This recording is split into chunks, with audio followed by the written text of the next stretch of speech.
This is a place. This is the place? This is a place. We want to talk about. This is a place.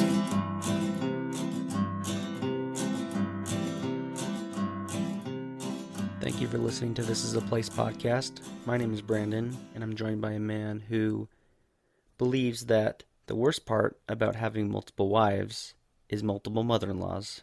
Nate. I believe that. Ephraim believes that. Very much so. I almost feel like we've used that before. We did. I used it, and now you've used it. No, I've used it. But we have our reasons for why we use the same joke. And we will get into that in a minute. What's in the news? Anything important in the news? The Jazz has been in the news a lot. Yeah. Talks about trading Donovan. Have been running wild. But nothing has been super serious yet, right? Just a lot of speculation. But I'm ready for football season to start. As am I. That's been in the news a lot too. College football and of the Pac-12. Oh yeah, didn't they say yesterday that they're done trying to negotiate with the Big 12? And Big 12 said they were done trying to negotiate with the Pac-12. But can I tell you a funny story? Of course you can. Nothing to do with sports. My wife and I went to Big Lots the other day, and they have this little line on the floor that says you can't cross here until you're called over, basically, to check out. Right. And the cashier was helping this couple. I mean, Big Lots is awesome. It's like the cousin to Walmart. There's a lot of fun people that go into Big Lots. I've had some weird stuff happen there before, but this they lady... need a People of Big Lots page. Like, it's like... Yeah, it's just fun. It's not as crowded as Walmart, but you have the fun people that go to Big Lots. And I'm one of them, so... But the lady and her husband were checking out, and they weren't, like, too old. I mean, probably in their 50s. And the lady asked the cashier, because on the wall was a stack of bottled waters. And the lady says, "How much are the bottled waters?" And the cashier goes, $2.99. She goes, $299? I was just like, no, she means $2.99. Oh, I was like about 20 feet away from, not 20, yeah, probably 20 feet away from them. I had to turn around because I was laughing so hard. I'm like, you're at Big Lots. What makes you think that a pack of 24 bottled waters is going to be $299? It got me for the rest of the day. So this shows you that nothing really fun's going on right now, because that's the entertainment I have in my life. Yeah, the dog days of summer, there's not much. Yeah, but had to come home and try my best to watch a movie that you recommended. And that was hard to do too. It took me two sittings to watch the whole movie. I so graciously recommended this episode about a movie, a Pioneer-related movie, since it's Pioneer Day. It's that time of year. So, hold on. Pioneer Day's on Sunday, right? Right. So, is Utah going to recognize it on the 25th? I believe so. Does that even matter to you, though? Because...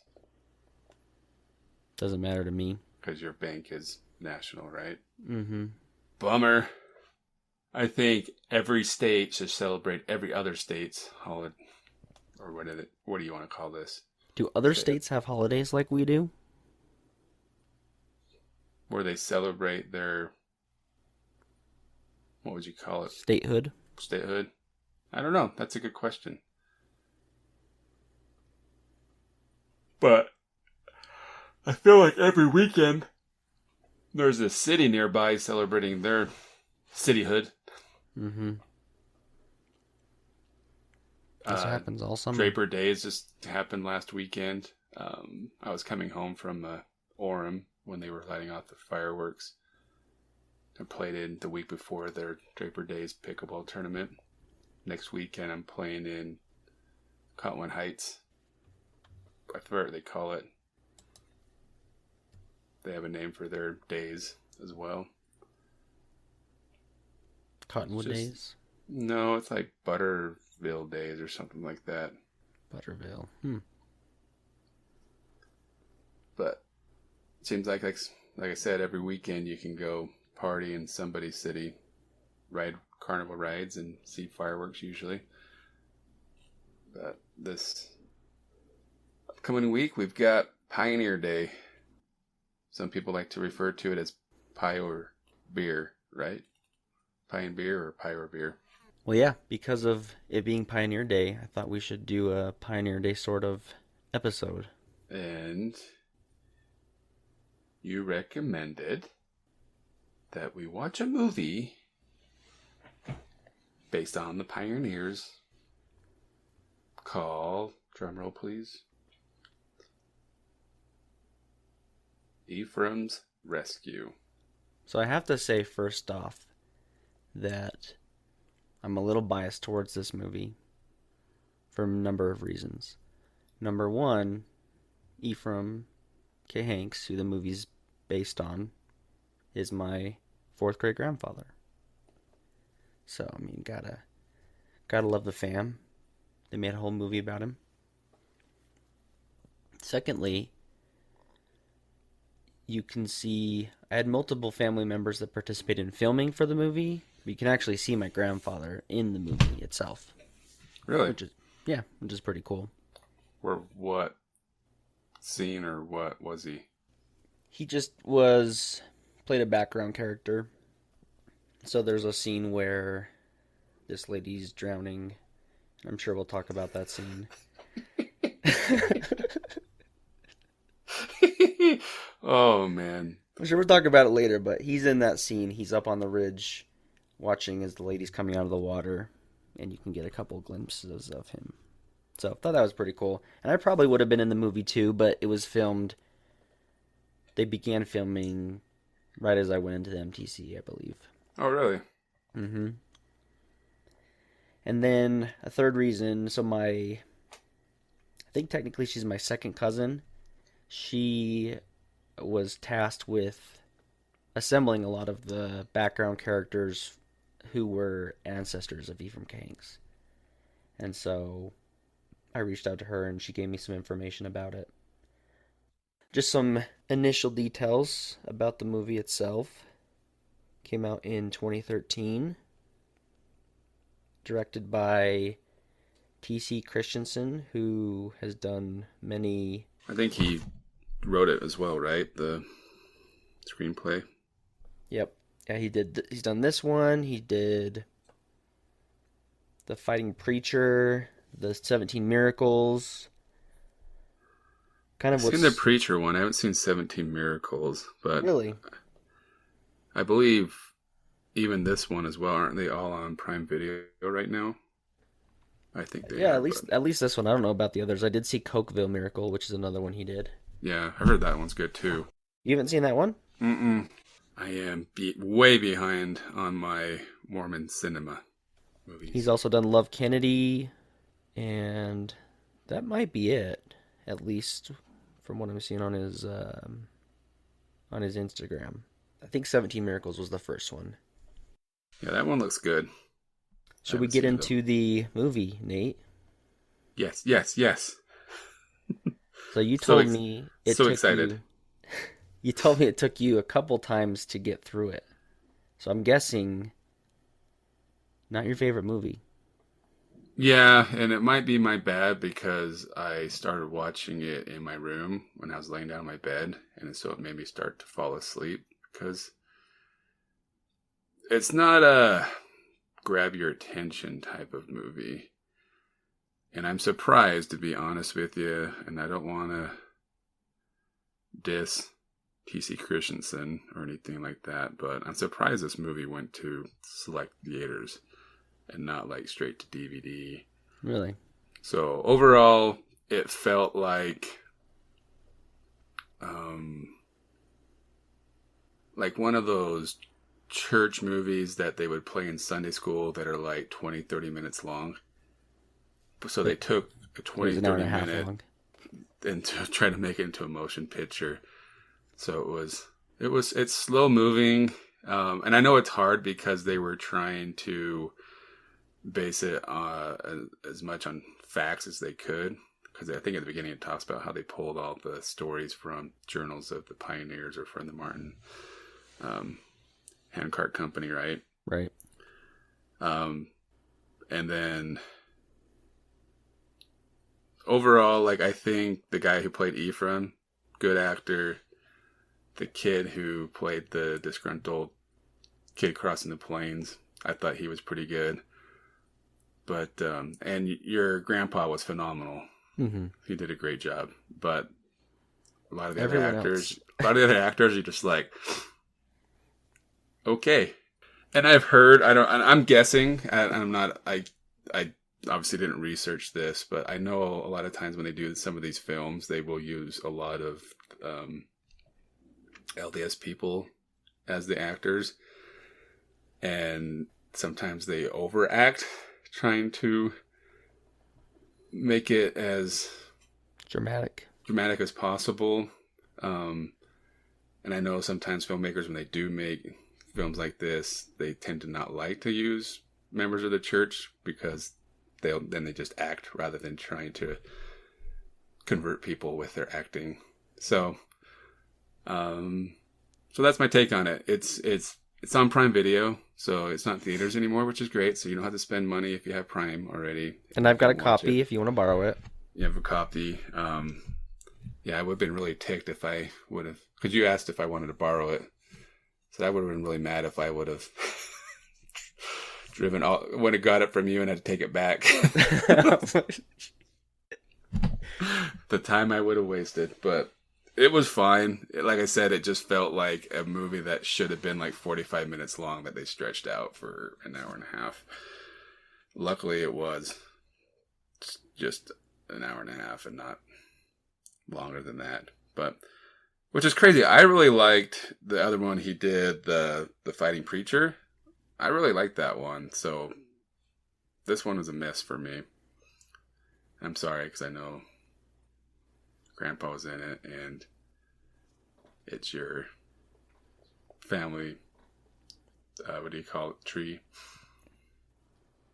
Yeah. I guess, as I said, I'm biased towards the movie for multiple reasons. When I was on my mission, they sent me out a copy of it, and I got permission for us to watch it for our Christmas activity, Christmas Day.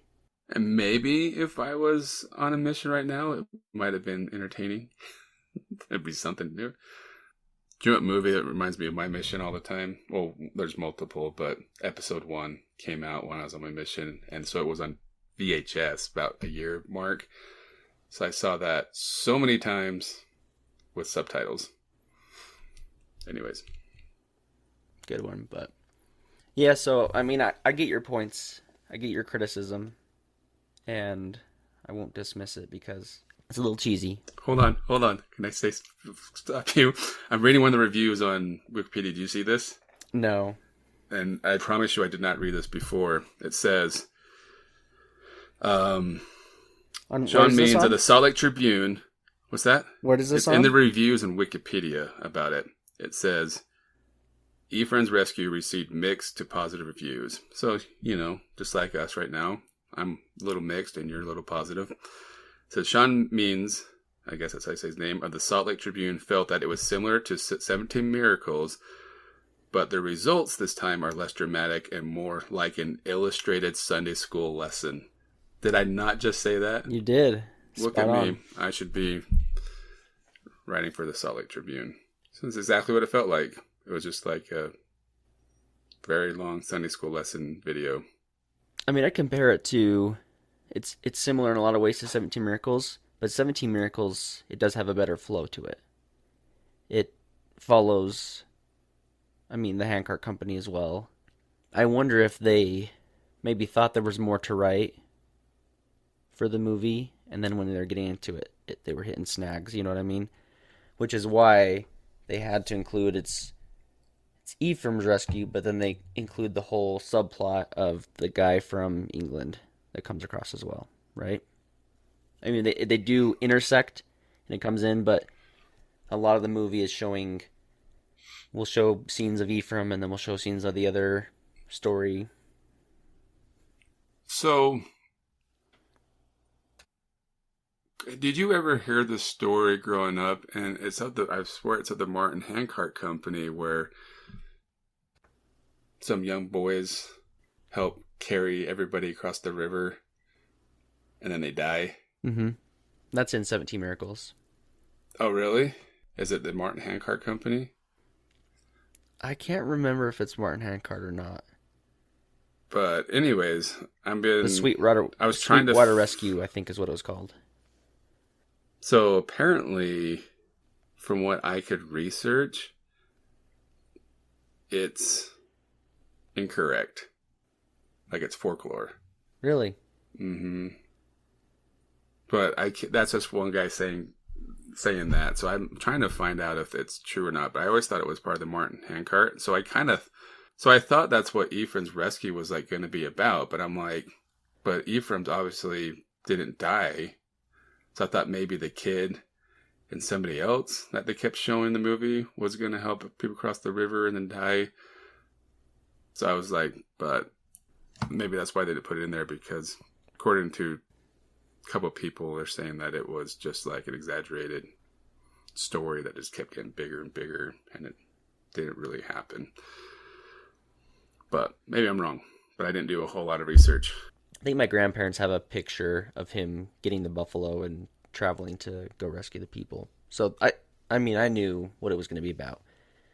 And if you've seen 17 Miracles, I think one thing that my family, because knowing the story, we saw that movie and thought, well, why didn't they include anything about Ephraim? Because, I mean, he played a pretty significant role in saving them. So I wonder if, since it wasn't included in 17 Miracles, that's why they're like, well, this can be its own movie. I mean, this is a really important story, but we'll just do a separate movie for him. You know what I mean? Right. But, like you said, maybe there wasn't enough there to tell more than a 30, 45-minute story. Instead, it was an hour-and-a-half movie. It should have been 45 minutes max. It's got a 5.7 out of 10. Desert Book gives it a 5 out of 5. Interesting. But 76% of Google users like it. Let's talk about some of the plot points. Some of our favorite things from the movie. Well, my favorite scene or quote from the movie is it okay to like ruin the movie for everybody? Yeah, so this is, Spoiler if you're not alert. going to mind the spoilers, that's what we're going to be giving away here. So Ephraim is not doing what he's supposed to do, right? And his dad is going to lick him, but he can't do it the day he got caught doing bad things because it was the Sabbath, so he knew he was going to get in trouble the next day. So he runs away and joins the Navy, right? Mm-hmm. For a few years, then comes back. And he asks his mom, where's dad? And he passed away a year prior or something like that. And he's like, oh, what did he die from? He's like, old age. He was 52 years old. I'm like, oh, crap, man. I only got like 10 years to live. And then, yeah. But he sets off to find his brother, right? Mm-hmm. Yeah. He almost gets bit by a snake. Just see the snake go across his face. Yeah. I'm guessing that had to be real, right? Oh, that was a real snake. Yeah, that was scary. Yeah. That's got to be crappy for the actor to go through that. So this was another story I always heard growing up was there's a scene where they're at a dance with Brigham Young and he calls Ephraim over and tells him, go home and shave your beard. And he does. And then he comes back and he has a mustache. And then Brigham Young calls him over again and says, no, shave it all. I told you to shave it. And then he goes and then he shaves it again.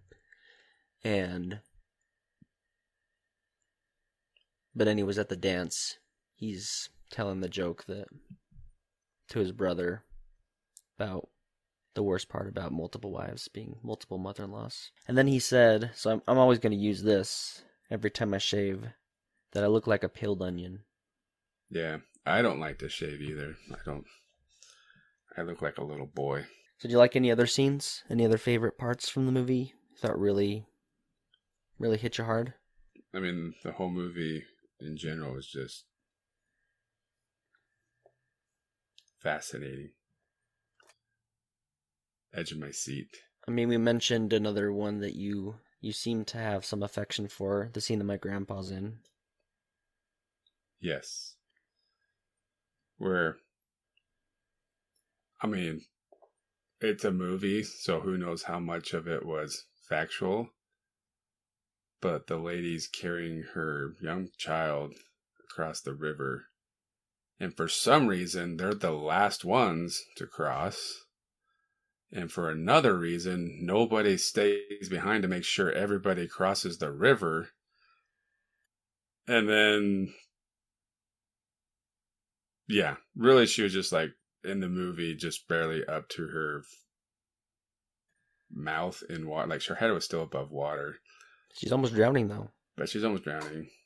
And like I said, why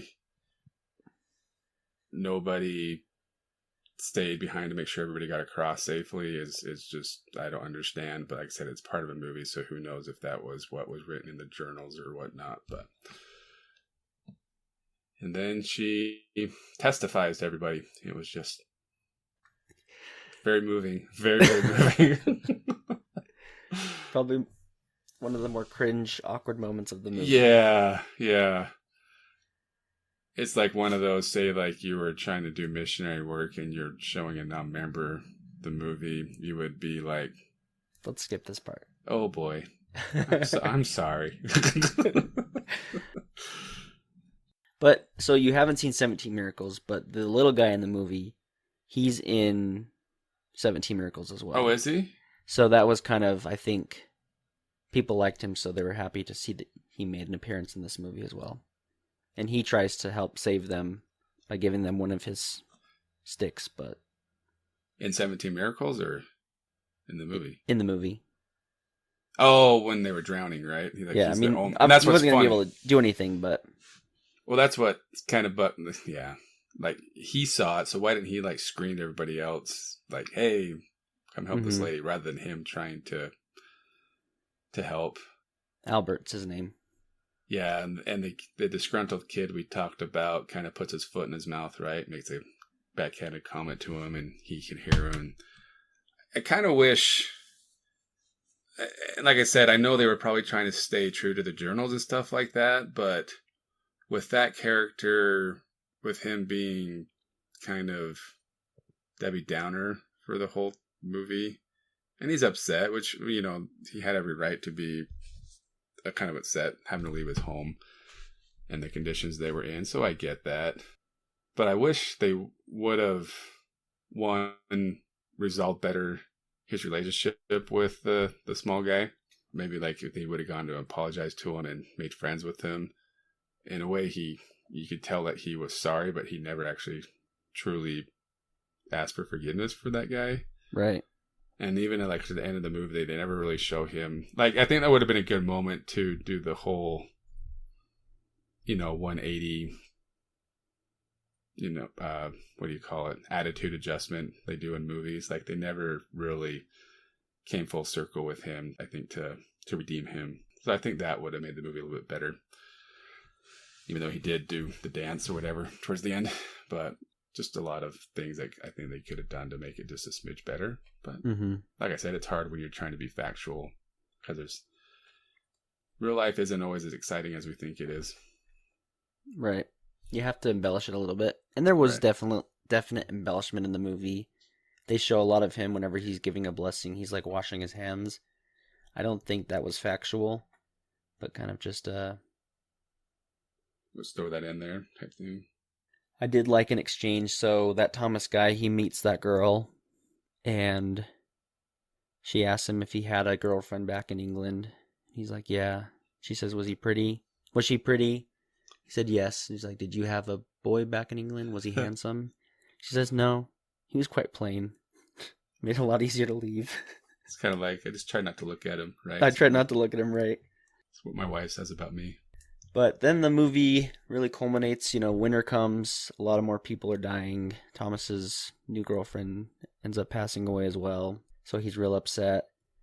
And they're kind of almost at the end because they have no food left. And then Ephraim, he knows they're trying to go rescue him. And so he prays to find a buffalo. And immediately, once he opens his eyes, he sees the buffalo. And then he made a funny comment. Mercy, Lord, what took you so long? So then he goes and he rescues the whole company and just passes out all this meat to them. And then he goes and just administers to all the sick people.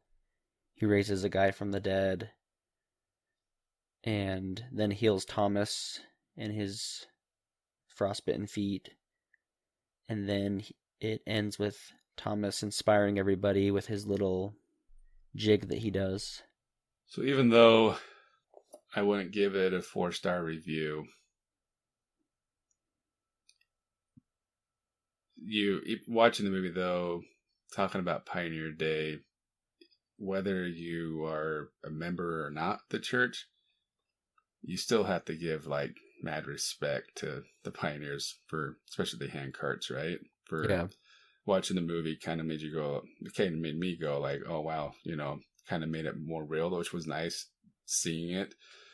The kind of suffering they had to go through. I mean, I can't imagine like having to walk to my mailbox in the snow with no shoes on, but little on having to like hike for days. And yeah, there's no way I would. I mean, I've gone. Have you done trek before? I was going to ask you the same thing. Yeah, I've done it before. Yeah, I think we might have talked about this before, but yeah, the trek I went on for 3 days, I mean, they promised that they would, this was when I was 17, that they were going to feed us really well. They did not. The food sucked. And the portions were small. Luckily, there was only 3 guys in my family and the rest were girls, and they didn't eat a lot. They got full faster than we did, so a lot of times we got to eat their leftovers, but it was horrible. On the food wise, as far as like, it was fun. It was a great experience. I had a lot of fun. But as far as like the food and stuff like that, it was horrible. So I can only imagine like crossing eating boots stew. Yeah, and not having the proper clothing or boots or shoes, and then you have to get your food on the trail, right? It'd just be miserable. So it'd be tough. It'd be really tough to, I guess, in a way, keep your faith. Being like, what are we doing this again for? Like, why do we need to come here for? Yeah. I mean, even the lady who almost drowned, it talks about how she came from wealth and her brothers came to try and stop her and said, you'll have everything you need if you stay, but she decided that it was more important for her and her son to cross to Salt Lake, cross the plains. And, I mean, like you said, it's not, is it the greatest representation, the greatest movie ever? Probably not, but it does help us remember what the pioneers did. It makes you think of them and, how good we really have it nowadays. Yeah, now we push hand carts for fun.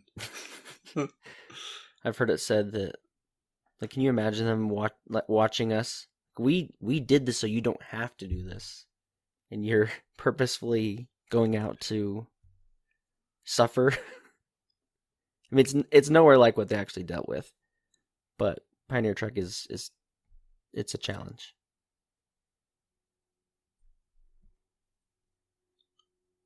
It is fun watching just old westerns and even like pioneer movies, and just to think, I mean, it wasn't that long ago in hindsight, but just how far inventions and technology has come. I mean, it's crazy to think just in that short amount of time. So I know they would be like what? You could drive your car on, A couple days. a couple of days, if that. I mean, You could fly the whole Pioneer Trek route in a matter of hours. And just like, I mean, Ephraim, one of his jobs was to be kind of the Pony Express, right? So he did multiple trips back and forth carrying letters. And even like at one part of the movie where Ephraim and the rescue team are going out looking for them, and like nowadays, if we're doing the same thing, instead of like going all the way back to report to Brigham Young, which could be like a 3-day journey, you can just call and be like, nope, we can't find them. Like, just, you know what I mean? Like, technology is it's just crazy to think. And how great it is to have chapstick too. Chapstick, yeah, instead of using manure. Doesn't cure it, but it will sure keep you from licking your lips. But yeah, it's just, like I said, it's just interesting. And I mean, it'd be kind of fun to go back. I think we talked about it before, I think last Pioneer Day, and just kind of live that old, simple lifestyle. Mm-hmm. But other side of the coin, it's like, it's just crazy to think how far things have come. And we don't have to do all the crazy things they had to do. But we all have our different obstacles, our own crosses to bear. Yeah. That is so true. But thanks for indulging me, Nate. Thanks for watching the movie. You made it through it. Yeah. And I mean, I'd recommend you check it out. I think it's at least a good inspiring story of the pioneers, as we've been talking about. Just like Brigham Young said, this is good enough. Thanks for listening to This Is a Place podcast. See you next week.